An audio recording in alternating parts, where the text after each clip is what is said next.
Dia nak cakap ambil setengah minit juga tuan-tuan, 30 saat. Saya nak cakap ke tak nak cakap, dia dah keluar peluh dingin tuan-tuan. Lepas tu dia minta pula, Ustaz tutup aircon boleh Ustaz? Okey, saya tutupkan juga nak slowkan apa yang patut. Akhirnya tanya, apa jangan takut, insyaAllah saya balik terbuka. Sebenarnya saya nak belajar mengaji Ustaz. Mengaji tu yang macam mana? Ada waktu harga lancar dengan apa? Tak, bawah sikit. Bawah tu macam mana? Waktu harga binas tanpa melihat ke tak? Bawah lagi Ustaz. Bawah macam mana lagi? Sebenarnya saya tak tahu baca Quran Ustaz. Nak baca Al-Baqarah Ustaz. Dalam hati terkejut juga, tapi tak apa. Saya pun pam dia, pakcik. Mujahadah baca Quran, pahalanya pun besar. Satu huruf pun ganda 10. Pahala mujahadah lagi, jangan takut insyaAllah. Mana yang saya boleh bantu-bantu. Lepas tu saya pun tanyalah. Sekarang ni bila nak belajar Al-Baqarah, dia banyak kaedah.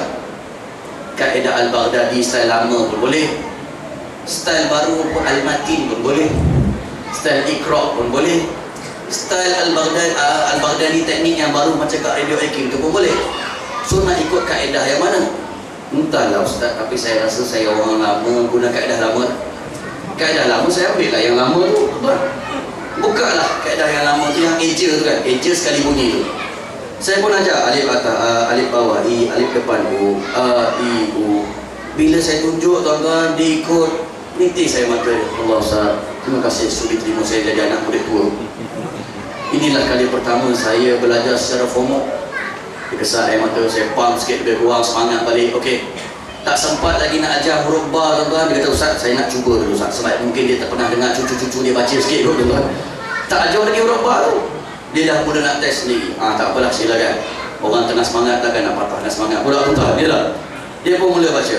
Ba atas ba, ba bawah, bi, ba depan, bu, ta di atas ta. Terlebih satu. Bunyinya babi buta. Babi buta pun babi buta lah. Janji nak belajar tuan-tuan. Maka kelebihan orang baca Quran ni tuan-tuan, Allah, sebaris para malaikat tuan-tuan. Kalau tergagap pun besar pahalanya. Maka tuan-tuan, cuba kita tengok video ni sikit. Ambil semangat.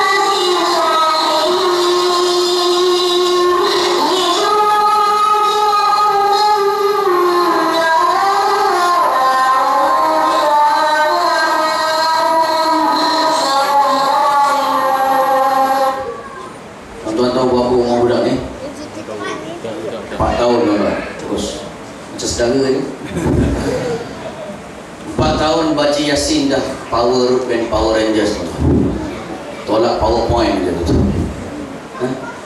Bagaimana ibu yang mengandungkan, dan insya-Allah pahala dan kelebihannya di sisi Allah. Itu kelebihannya. Bahkan tuan-tuan, kita tengok pula contoh umat yang terdahulu seperti mana Abdullah bin Mas'ud. Ini poin dia, saya yang huraikan, itu poin dia, saya huraikan. Abdullah bin Mas'ud tuan-tuan, 2 bulan Ramadan dia akan khatam Quran setiap hari Jumaat. Maknanya sebulan dia akan khatam berapa kali tuan? 4 kali khatam tuan. Seminggu sekali, sebulan 4 kali khatam. Tapi bila sampai bulan Ramadan dia akan upgrade engine dia tuan. Dia akan khatam Quran setiap 3 hari tuan. Masya-Allah. Ya, ada orang tadi wajib tu Ustaz. Ya. Maklumlah zaman dulu bukan ada pasar raya pun, bukan ada explore dan sebagainya. Bahkan tuan-tuan, imam kita Imam Syafi'i rahimahullah 3 hari sekali itu biasa dikhatamkan, tapi bila sampai bulan Ramadan dia akan khatamkan setiap hari tuan-tuan. Masya-Allah. Itu contoh umat terdahulu mereka dengan Al-Quran dari sudut membacanya. Cuma persoalannya tuan-tuan, permasalahan sehari kita tak baca utusan Malaysia, berita harian, harakah mungkin, siasah dan sebagainya, tak senang duduk tuan-tuan. Mingguan wanita tu. Tapi adakah sehari kita tidak baca Quran, kita rasakan macam tu tuan-tuan? Kalau sehari hujung-hujung minggu kena pula dah pencin tuan-tuan ni tak? Lepas-lepas semayang subuh, lepas-lepas kena teh, tak buka paper, rasa tak sedap tuan-tuan ni tak? Tapi adakah sehari kita tak dapat buka Quran, kita pun rasa tak sedap seperti mana tak dapat buka paper? Bimbang-bimbang tuan-tuan, kita juga termasuk daripada golongan yang memboikot Al-Quran dari sudut A, yakni membaca. So tuan-tuan, tak banyak, cubalah sedikit. Cuma kita ni ekonomi meningkat, kan? Usia pun makin meningkat, taraf hidup pun semakin meningkat. Tapi kadang-kadang penguasaan Quran kita yang tak meningkat-meningkat tuan-tuan. Kalau sebagai contoh, dulu tuan-tuan, sampai anak, bini semua dah tahu dah, kalau berjemaah aja dengan suami rakaat pertama mesti inna atau inna. Tak bertukar-tukar tiap tahun. Sampai Allah Akbar, suami berjemaah, isteri kat belakang, suami aku ni rakaat pertama lepas Fatihah mesti inna atau inna. Dalam hati tu, suami pun waladhdallin amin. Bismillahirrahmanirrahim. Inna a'tainakal kautsar. Isteri kat belakang, kan betul. Boleh harga ada tuan-tuan, tak pernah nak upgrade langsung. Rakaat kedua anak pula beli. Ni bapa aku rakaat kedua ni biasanya ikhlas orang ni. Mesti baca surah Al-Ikhlas ni. Bapa pula waladhdallin amin. Bismillahirrahmanirrahim. Qul huwallahu ahad. Anak kat belakang aku agak dah. Semangat sikit tuan-tuan. Semua naik, takkanlah ilmu dan membaca Quran kita tak naik. Takut termasuk daripada orang yang membaca Quran. Bimbang tuan-tuan. Dirakamkan oleh Allah dalam surah Al-Furqan ayat 30, Nabi kesal kepada golongan ini. Ya. Lalu tuan-tuan, upgrade sikit. Kalau lepas ni berjemaah, isteri tanya, bang, baca surah apa dah dengar ceramah Ustaz Zamri ni malam ni? Surah Al-Baqarah. Steady sikit tuan-tuan. Allahu Akbar waladhdallin amin. Habis ayat Fatihah, dia pun Bismillahirrahmanirrahim. Alif Lam Mim. Isteri kat belakang, betul lah surah Al-Baqarah. Allahu Akbar. Rukuk dah tuan-tuan. Ingatkan nak sambung tuan-tuan. Tak apa, semangat mau ada tuan-tuan. Lalu tuan-tuan, bila nak baca Quran tuan-tuan, dia tak boleh main sembrono je. Orang gopeng style gopeng, Jawa style Jawa, Quran style Quran, Jerman style Jerman. Hilang mukjizat dia. Itu yang termasuk ke dalam apa yang disebut oleh Nabi, kam min qari'il Quran wal Quran yal'anu. Betapa banyak membaca Quran tetapi Quran sendiri melaknatnya. Antara melaknat sebab dia tak amalkan, dan dia juga adalah kerana baca ikut dan dia je. Saya pernah pergi satu masjid tuan-tuan, tapi bukan kat Kopeng lah tuan-tuan. Zaman saya sekolah menengah tuan-tuan, ikut pertandingan Quran ni biasalah, peringkat negeri tu bolehlah nilai orang sikit-sikit. Tiba-tiba singgah kat satu masjid lama, lebih kurang macam ni lah juga tuan-tuan. Tapi kawasan tu kawasan pekat, likat, berkilat, Jawa dia. Jawa halusnya tuan-tuan. Saya pun tak berapa faham bahasa dia orang tuan-tuan. Walaupun aku Jawa juga, tapi Jawa ngenceret. Jawa ngenceret ni tak pandai cakap Jawa tuan-tuan, keturunan je. Tiba-tiba sampai kat situ tuan-tuan, imam. Jadilah imam, patut ni imam ni biasanya bacaan yang paling baik di kalangan makmum yang ada ya. Tapi itulah mungkin yang terbaik, maklumlah zaman tu mana mengaji pun tak ada lagi. Maka ketika itu imam tu baca tuan-tuan, saya pun kadang-kadang sekolah mendengar kan lepas wuduk, lepas takbir tu kadang berkhayal-khayal lah juga tuan-tuan, tak apa khusyuk. Tapi bila dengar bacaan imam tu terus khusyuk terus tuan-tuan. Dia pun baca Bismillahirrahmanirrahim, Alhamdulillahirabbil alamin. PSD besar Ar-Rahmanirrahim, Maliki Yaumiddin. PSD memang besar, saya daripada tak khusyuk tu jadi khusyuk silap dengar dah tu ni. Saya takut-takut memang tersilap dengan sebab kita berkhayal dengan semayang. Tunggulah juga bacaan sampai kat ujung, ingatkan betul lah saya yang tersilap dengar. Rupanya sampai kat ujung confirm jawabnya tuan. Siratal ladzina an'amta 'alaihim ghairil maghdubi 'alaihim waladdallin. Saya mufaraqah tuan-tuan. Tak bolehlah baca Quran macam tu tuan-tuan. Hilanglah mukjizat Quran. Dia kena ada undang-undang dia, Piramli kata, iaitu tajwid. Bila dah boleh baca bertajwid tuan-tuan, hiasilah sikit dengan taranum. Tetapi tuan-tuan jangan terbalik. Orang itu, Ustaz, saya nak belajar taranum. Taranum lagu sikap. Tengok-tengok tuan-tuan, taranum power tajwid bintang bukan. Tak boleh juga. Sebab tajwid ni kalau diumpamakan kereta macam enjin dengan tayar. Walaupun aksesori tak ada, boleh jalan tak tuan-tuan kalau enjin dengan tayar ada? Boleh. Tetapi Taranum dia macam aksesori je, penghias je. Tapi tajwid tu enjin dengan tayar dia. Ini tuan-tuan, kadang-kadang tuan-tuan terlampau tekankan tajwid sangat, Taranum sangat lagu, kemudian tak tekankan tajwid, diumpama macam kereta. Kereta gempak dah tuan-tuan, aksesori semua ada. Exhaust besar boleh masuk anak kucing 2 ekor. Kemudian kepala naga, stiker daripada depan ke belakang, spoiler belakang macam Batman nak terbang, audio system dahsyat tuan-tuan. Kereta tinted cermin hitam, orang dalam tak nampak dia. Tengok tuan-tuan, aksesori punya power, enjin tak ada, tayar tak ada tuan-tuan. Apa barang orang kampung saya panggil, tak guna. Tetapi sebenarnya tajwid dah cantik, dihiaskan lagi dengan Taranum. Ya. Cuma tuan-tuan, cuba bayangkan, masjid ni tak tahu Ramadan baru ni 20 rakaat ke 8? 8 ada tak sekiranya kan? Cuba bayangkan tuan-tuan pergi masjid yang 20 rakaat.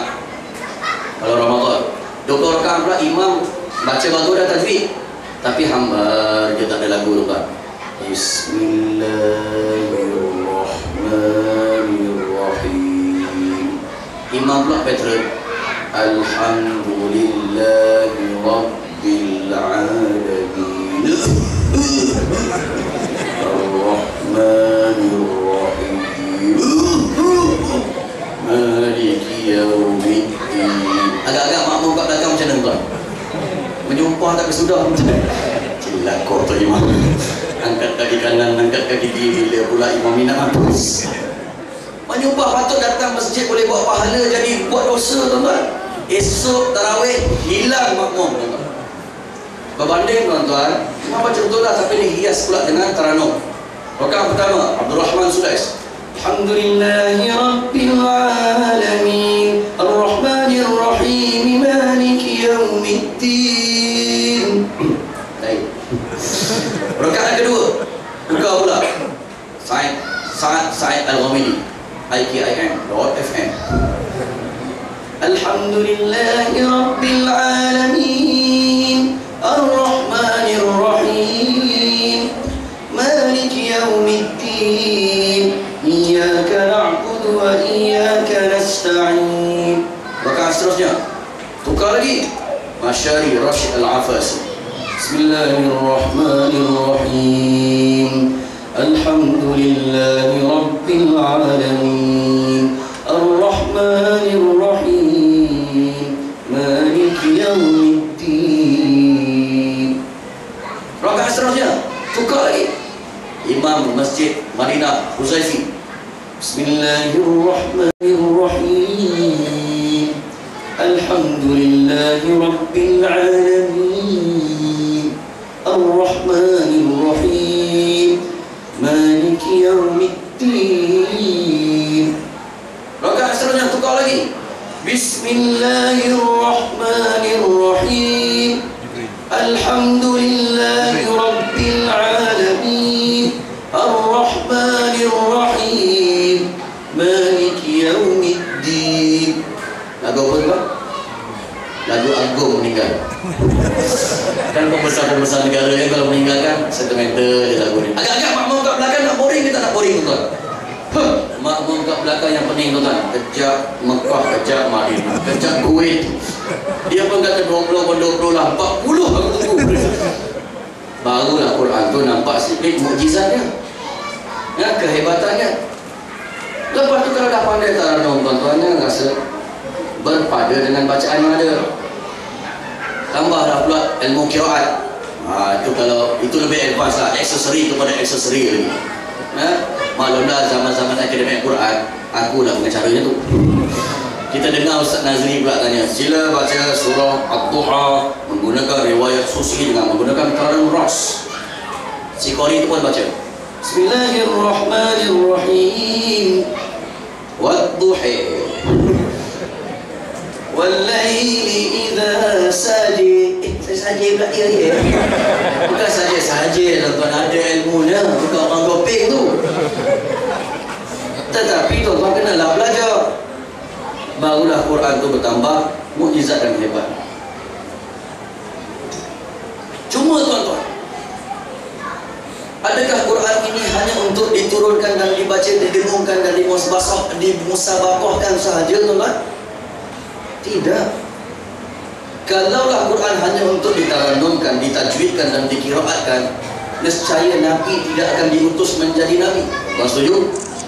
Mesti akan seorang Nabi diutuskan, Nabi pula jenis Nabi yang pandai baca berdengung, kiraatnya hebat, dan melatih seluruh umatnya pandai baca Quran, berdengung macam Nabinya juga. Tapi adakah itu tujuan penurunan Quran?